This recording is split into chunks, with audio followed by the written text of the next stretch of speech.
Hello everyone. It is a windy day here. We had rain and ice last night, and I was out in the barn working on the tractor and the power went out. So I just came back up to the house. Rebecca has got to, she's got to get ready for work. She works tonight, so I'm sure she's going to want a little bit of power to take a shower and get ready and everything. So anyway, I'm going to head outside. We're going to try power up the generator, get the house powered back up. My generator is not the really huge generator. It's not a whole house generator, but it is powerful enough to run our house. We have all LED lighting. Everything we have is pretty well very efficient, and we have a lot of propane ran stuff, like our hot water heater is on-demand propane. And so what I'm going to do is I'm basically going to go out there. I'm going to start that generator. I'm going to come in here and I'm just going to basically flip the interlock over, and it'll power the whole house up. I've done it before, and I know it'll do it. So the only things that I don't run would be the dryer and the oven and the heat pump or the air conditioning unit. As long as I don't run those three items, the generator will run this whole house. It'll run the freezers, the fridge, it'll run everything. So I'm gonna go ahead and see if we get the generator started.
So I just got the generator running and it's warming up.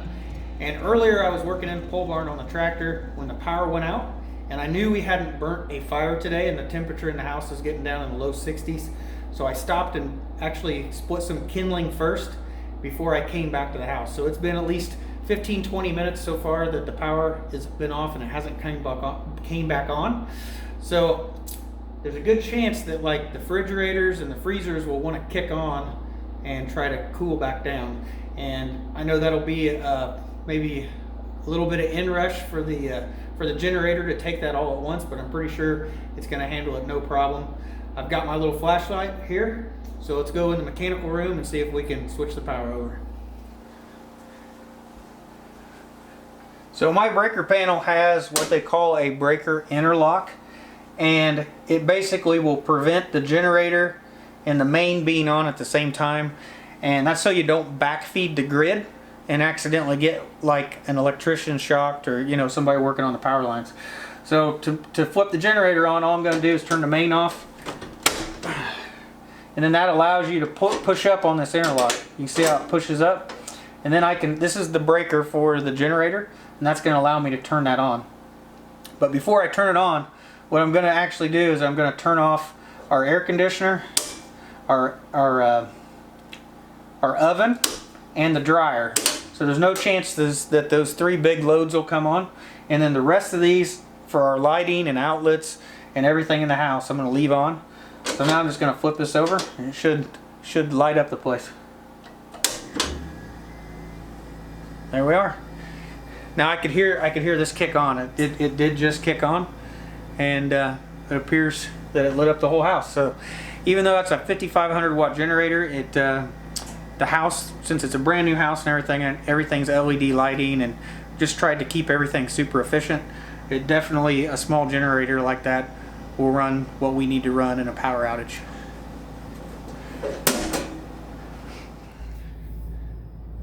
So to give you a little bit of an idea of everything that's actually running, I turned off the air conditioning unit, but I didn't actually turn off the furnace, if that makes any sense.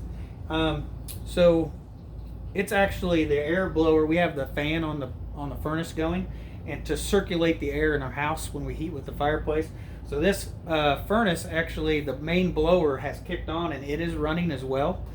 And we can actually burn propane right now when we have the generator on to heat the house, if we want to. So there's already plenty enough power, in that generator to run the furnace as well. It's just that heat pump outside that takes a lot of energy, and any type of electric heat that is resistive heat, like in a dryer or in an oven, those are really big amp draws, and the generator won't be able to handle it. One other thing that it won't be able to handle is if you end up having portable heaters.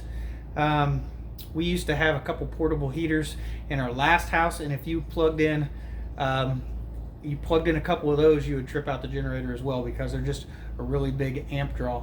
Other things that would probably draw a lot and may cause the generator to want to trip out would probably be the microwave is a really big amp draw, and so is like a toaster oven and a blow dryer. So those things are all big amp draws. So you just kind of consider, try it out and you'll find out whether it'll work or not. But so far, the little generator we have is plenty to keep us going.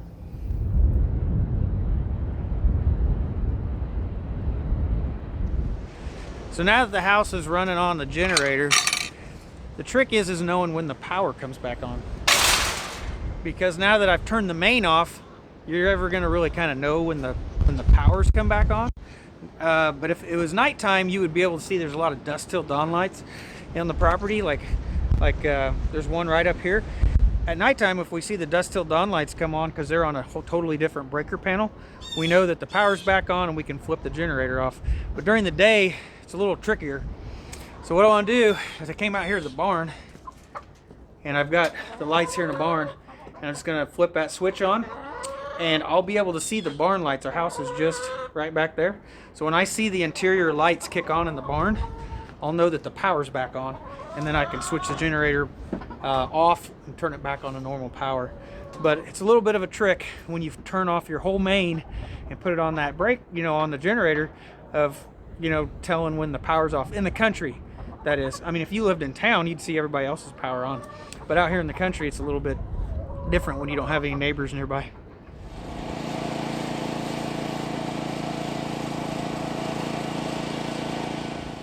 So the weather outside is actually not terrible. It's just really windy. I think we got gusts up to about 35 miles an hour.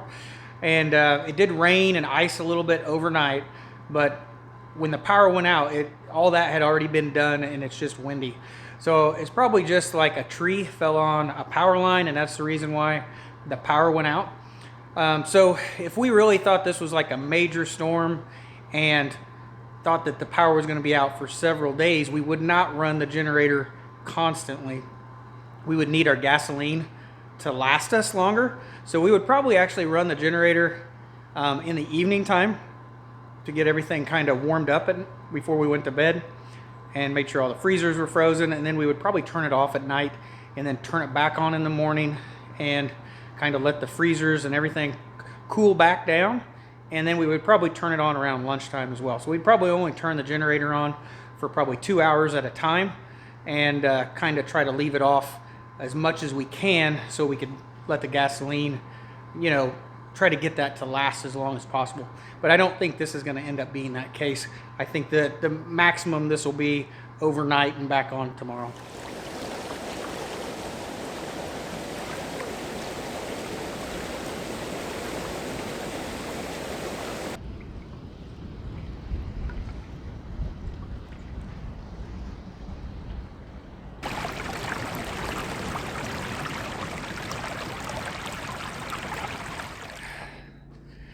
So it's been about an hour now since the power went off, and it's about 64 degrees in the house, and we're gonna go ahead and get a fire started and start warming the house back up. So that is not abnormal for us to let the temperature get this low in the house. We normally let it get to 64 or 62 degrees before we relight the fireplace and warm it back up, and then we'll get it back up to about 68 or 70. And we normally only burn the fireplace probably really about an evening time, an afternoon, evening time. But our cell phones and everything does work, so we can get on social media and check all that stuff. So Rebecca got online and she checked with the power company.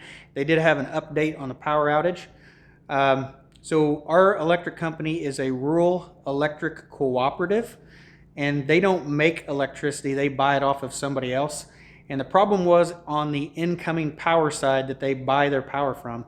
And there was 4 substations that are actually down. It's actually a pretty good sized area that doesn't have electricity, and they don't have any update on how long it'll be till the power comes back on because it's from their supplier.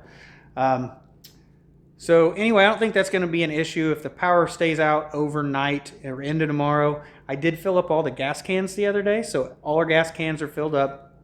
That generator runs on about 10 hours on a full tank, and that tank is full right now. So I think we'll be fine if it does stay off for an extended period of time. But I'm going to go ahead, start the fire, see if we can warm this place up.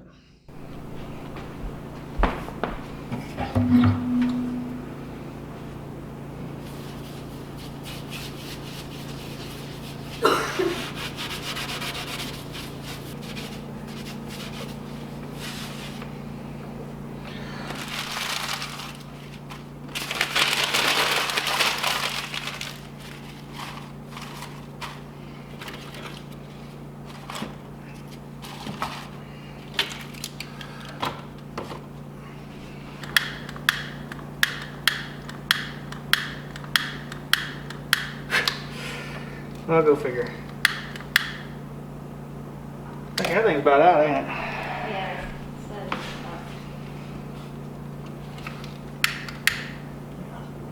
That one works.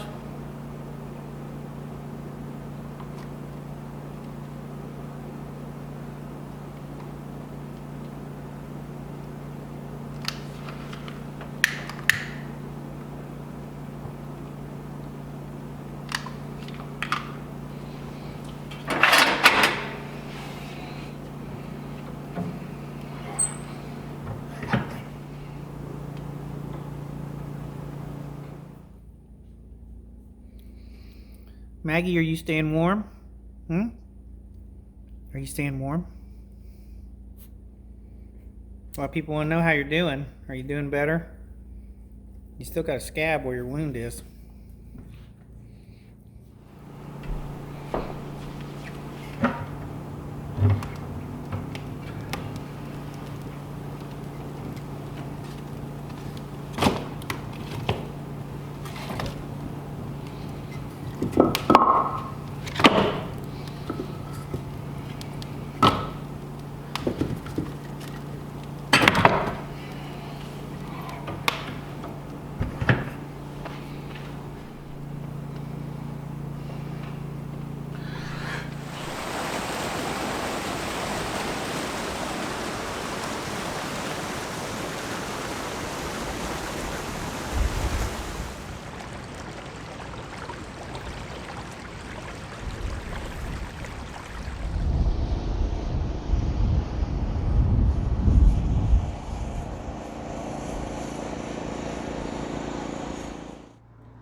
Well, it's been just a little under 2 hours, and we can actually see the barn from here, and we can tell that the lights came back on. So the power outage is over.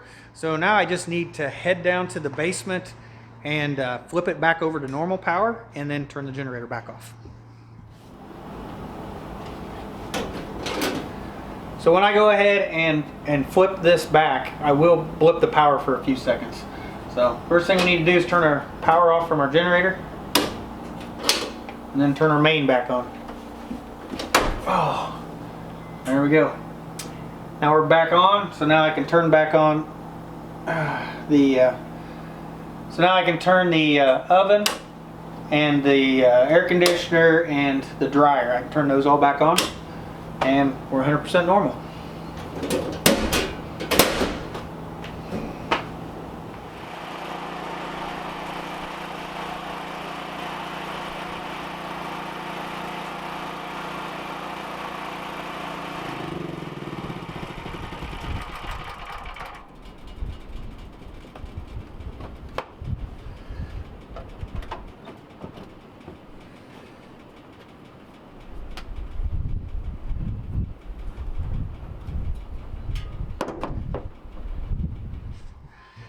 Well, that was by no means like a major power outage or anything. In fact, that was probably just a good test of the system that we put in place here. So in the country, it's not terribly abnormal to have the power go off from time to time. But the problem is that in the country, you're kind of the last people to get the power turned on to because they hit the population areas first. So you never know how long the power will truly be out. I've known people after ice storms and stuff like that that have gone close to a week without power. And I think we've tried to make sure that we put everything together out here so we could sustain a few days of a power outage if it does happen. But luckily, once again, it didn't happen. We don't have to worry about that. And I just thought I'd share with you guys basically what we do when we do have a power outage and the steps we take. So as long as we have enough gasoline, as long as the generator will run, we have enough gasoline in the gas cans, we have firewood to burn or propane in the propane tank, I think we're good and can last several days out here, no problem. So that's it, guys. Just thought I'd share that with you. I'll see you guys in the next video.